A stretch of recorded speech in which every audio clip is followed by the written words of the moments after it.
this time, we again welcome Erica and Bill out of Africa, processing our South Africa journey. Well, good morning. Obviously, what we're going to be talking about has got so much information that to be able to present it in this time frame would be very difficult to do. So we've got a lot of other stuff besides what's going to show today.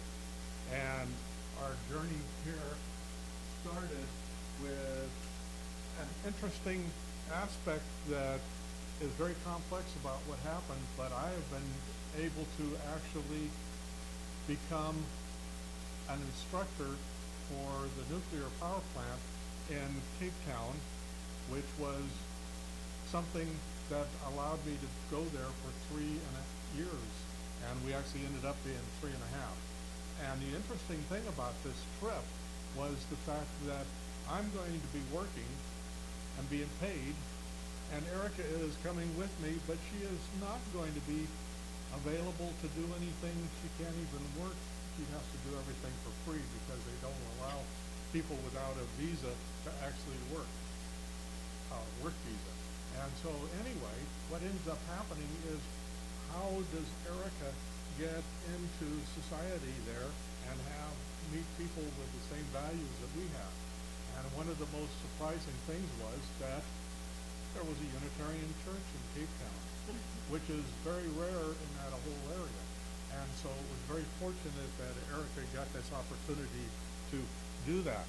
And so now, as far as where we were, you can see that this is a map of the South Africa, and up in this area here is Pretoria, where the capital is. And what this actually is also the area where gold mining, diamond mining, platinum, and coal were basically mined in this particular area just to the left. And what is also interesting is that's where all of the power and manufacturing is being done in that particular area. And the rest of it is more farming or also very much desert type of area. But then down here on the left-hand side, down at the bottom, is where Cape Town is, which is amazingly one of the top 10 tourist vacation areas in the world. And so here we're going to be there, and what happens? We're in the most beautiful place, but then there's also other issues associated with it. And so therefore we're going to be talking obviously only about this area. And then this is basically showing the map of the area. This is the Cape Point, Cape Town, and then up in this area is where the place that we stayed at Northburstan, which has got the nuclear power plant just above it. And one of the things that we wanted to basically show in here was that this particular area is where we came in on a plane, and then here is the Cape Flats area.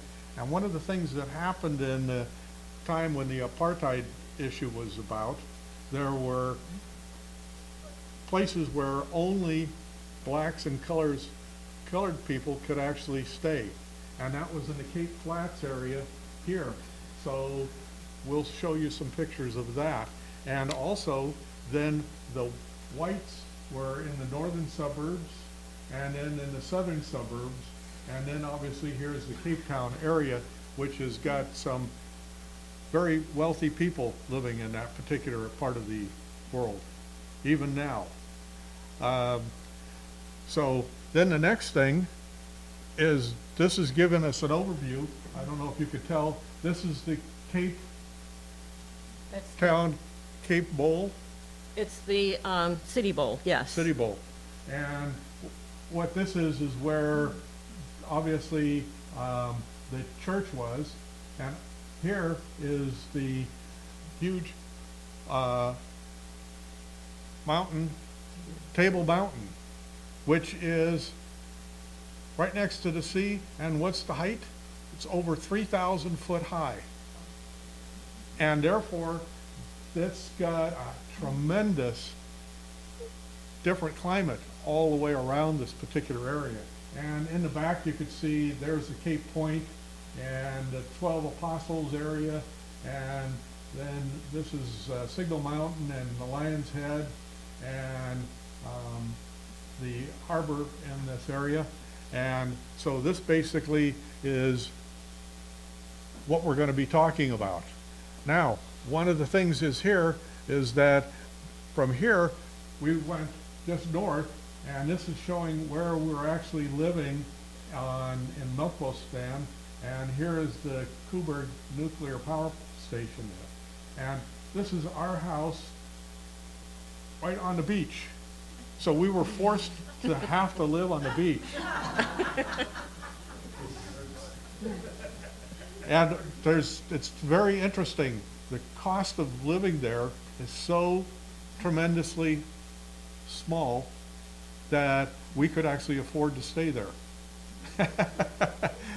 And then the individual who introduced us to this place was a guy that I worked with at the power station. So within the first day, he basically said, hey, I have a house next to me that is possibly getting ready to be rented.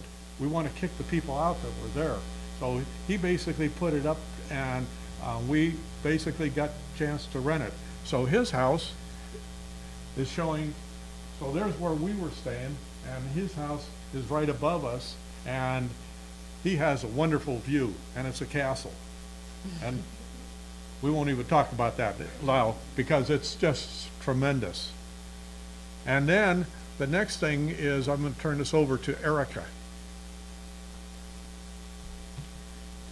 Before we landed in South Africa, we read an earlier version of this book. This one is updated and includes this massacre, which happened very shortly after we got there, within a couple of weeks. But it was very interesting to have read this history before we arrived. Has anybody heard of the Americana massacre?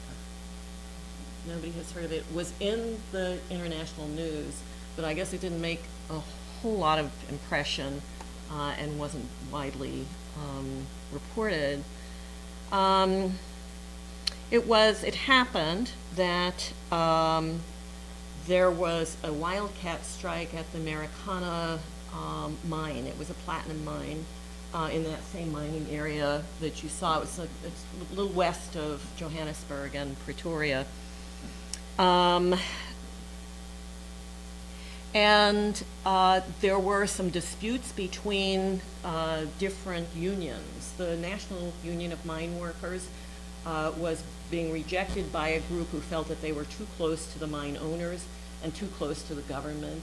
And so this strike was an unauthorized strike. It went on for several days, and on August the 16th, the South African police opened fire on the miners, killing 34 of them. At first, there was a cover-up. They apparently placed weapons in the hands of people they had shot and claimed that they were being shot on themselves. It turned out not to be true. Many of the miners were shot in the back. There was no hail of bullets, so they were deliberately shot in the back one by one. They think they corralled them and then shot them.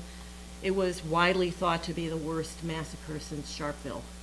So it was a very important event, and it sort of threw us right away into the current political, social situation.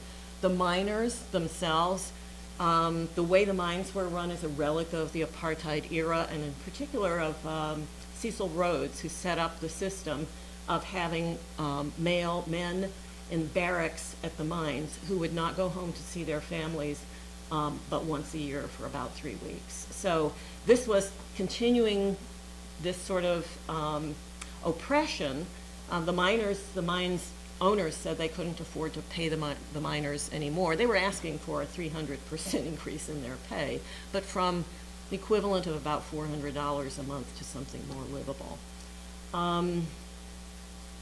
Anyway, it was very interesting, and it sort of led us, as it all kind of began to come out, it gave us some education in what was going on there. Cyril Ramaphosa, who was sort of a deputy president at the time and had a sort of a respectable reputation, was on the board of the Lonmin Mines that owned Americana. Lonmin is a British company, as the mines are generally owned by Americans and Brits, and still.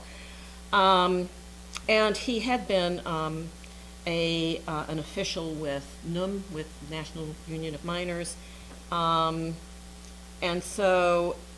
he was a government official. So there's all of this. It was widely believed that he gave the orders that led to the shooting. So, and so this was kind of an introduction to the politics, the corruption, those issues, to the social issues of injustice and so forth for us.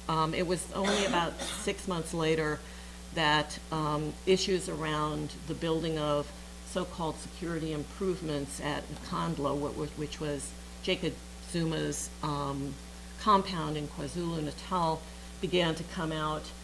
There was an investigation. He refused to accept the results of the investigation that said he had to pay some of the money back because a lot of the improvements had nothing to do with security. There was a swimming pool and all sorts of stuff that had zero to do with that. So that was a kind of introduction to the depth of corruption in the political system, and also we saw the results of inequality.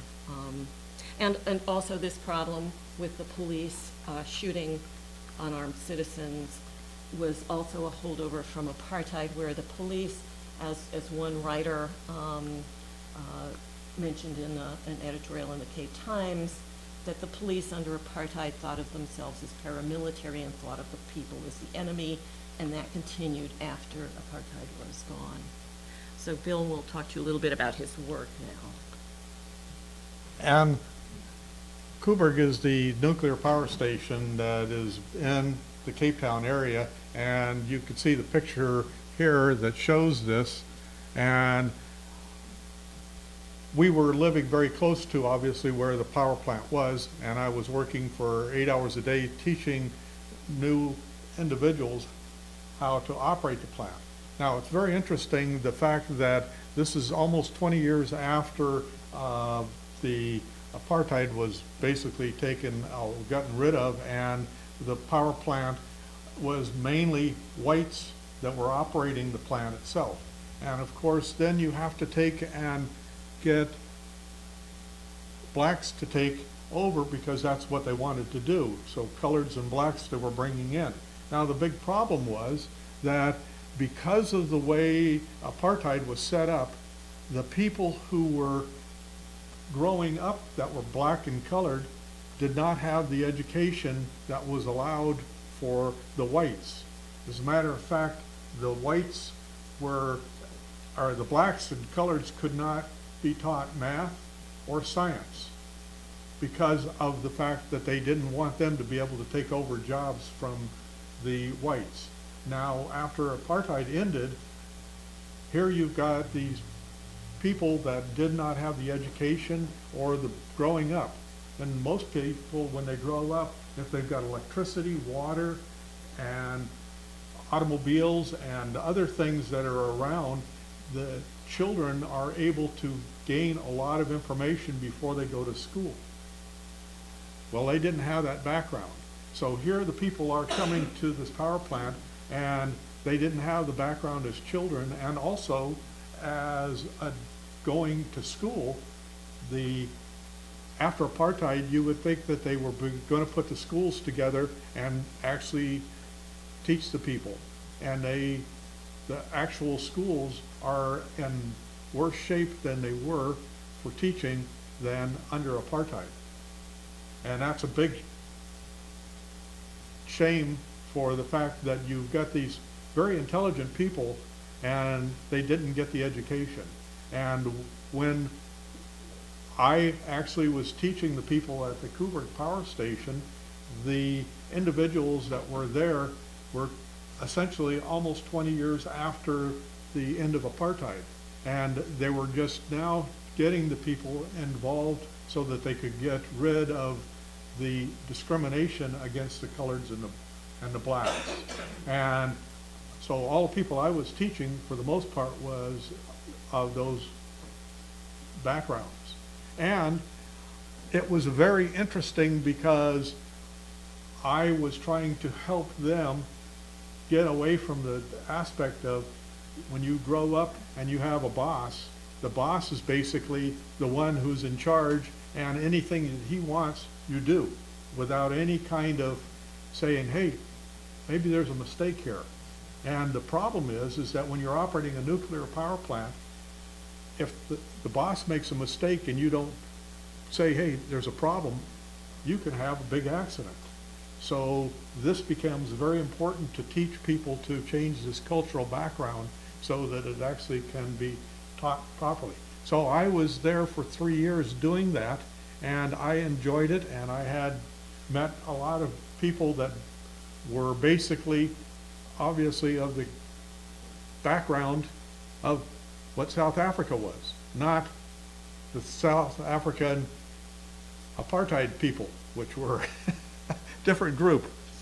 And then, on top of that, while we were there, because of the fact that the nuclear power plant, you don't want to have a lot of people living around it, and if you have an accident, then you have to evacuate everybody.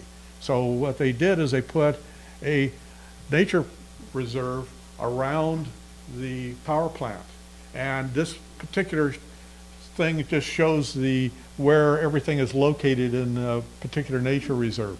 And we went up there and we were able to go walking, biking, involved with all of the nature that's there. And some of the things are springboks, and they're all just running around free. And those are wonderful animals. Get an opportunity to see them. Those are wonderful animals. And on top of that, in the same park, was zebras. So you had them all basically just wandering around in the park, and we were wandering around with them. And then they also have another one, which is the Dutch call a moose called an eland. And an eland is actually got a little bit more of an aggressive behavior. However, they were all over the place as well. There were 80 of them in that particular reserve. And we'd have them up next to the place where I was working, right at the door. And so it was a very interesting particular area to go and see. And obviously, I've got so many pictures that I can't even go into it. So because we're going to be running out of time, we got to get moving on here. And so I'm going to talk about the Cape Town Unitarians that we basically were involved with. Actually, Erica was the one the most involved with, and she'll talk about that. And here is basically showing where oops, I lost my little thing. This is showing the bay, and this is downtown Cape Town, and then this is a Unitarian church on Hout Street. And this is a picture of the Unitarian church that was put together in 1913. However, what you'll see on this is showing that it's established in 1867, which is, and you say, it says a Free Protestant Church, and obviously Erica talked about that. It's actually a Unitarian church, and you can see there. And the fact is that because of the people in charge of the country, they didn't want to have anything but Dutch and very little. So the churches were actually underground, or you actually had to lie about what you were. So they called us a Free Protestant Church. And then in here, the next picture is showing the inside of this, where this is an organ that they have in this very small area. This is the minister, Roo Milan, who is South African, and he is very interesting. And then Erica's in the back, And then we have this banner here, and I don't know if you're familiar with Acting for a More Just and Sustainable World, Cape Town Unitarians. And let's see, I think I know who the person was that actually developed this banner and this. And obviously you can see in my t-shirt here. And let's see, I think her name is Sharon Enos? Oh yeah, that's right, it's Sharon. So she got involved with putting this together, and it's something that was very interesting to do. This is going to just show the fact that this is the other side of turning around and looking at the back end of the church. There's a balcony up here, and this was the whole size of the church. And the problem is, obviously, you don't have room for the religious education because of the fact that things have changed. And so, anyway, Zola and yes. And then this is also showing they were having a game, and then I think this person is Erica, and Rue Milan, the minister, and his partner Rachel, and then this is Julia, who's a little girl that was basically, her mother was friends with us and anything. And then you've also got, with this banner, we were using it on basically out marching for things. And this is the gay parade that, our pride parade in South Africa, because South Africa is very liberal with respect to the numbers of people who can do all sorts of things. So we basically marched with them to stand up for their pride and rights. And also, this banner was used for anti-corruption march that we had just prior to us leaving. And also, we had an interfaith bus tour that basically was put together by the Unitarians for the purpose of getting all of the different faiths to communicate between each other. So it was very interesting. Now, one of the other things about the Unitarians in Cape Town was the fact that just prior to the end of apartheid, there was the mayor of Cape Town who was very much support of trying to get rid of the bias that was going on in the Cape Town area. So he would basically say that the whites only area was not allowed, and he basically took and dismantled that. And so when Nelson Mandela was released from prison, he basically showed up at the mayor's office and gave his speech on freedom. And so here is Gordon Oliver, who was the mayor at the time, and then Nelson Mandela, and this is the speech. Now, after Gordon Oliver got off of being the mayor, guess what he did? He became a minister. And guess what ministry he was on? Unitarian. So he became a minister at the Unitarian Church and he's actually still there, but he's basically retired, and he's emeritus. And then just prior to us, well, while we were there, we had a Unitarian national gathering for South Africa. And there are Unitarian groups. There's not another Unitarian church with a minister in South Africa, but there are Unitarian groups in Durban and in so this was the national gathering. And so Rue Milan was there, and I don't know if anybody recognizes who this is. Archbishop Desmond Tutu. He came and was the speaker at this gathering. And so he was the keynote speaker. And it was a very interesting to be able to meet him. And we obviously were there when Nelson Mandela passed away, but Gordon, yeah, Desmond, yeah, So he was, Gordon Oliver was friendly with him, and that's how we managed to get him as our keynote speaker. But what was really interesting is he has a tremendous sense of humor, and he was scripted, but he just kind of threw the script away and went his own direction. He's a delightful person. Now, Erica, because of the fact that she was there and going to the Unitarian Church, she ended up being the chairperson for the Unitarian group, right? The council.